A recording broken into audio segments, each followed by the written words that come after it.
My name is Dr. Kirk Hinckley. I'm from Pennsylvania, and I like my cheesesteaks American with. Lots of places will do whatever they call Philly cheese, but unless you're there, I feel like it's not authentic.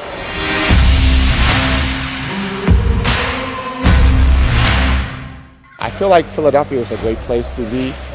It's a very balanced city, as I tell a lot of people. I've lived in a couple of places. Philadelphia is a place that kind of encompasses a nice, balanced city, not too crowded, but also gives you that sense of a city. I gotta go see the Liberty Bell.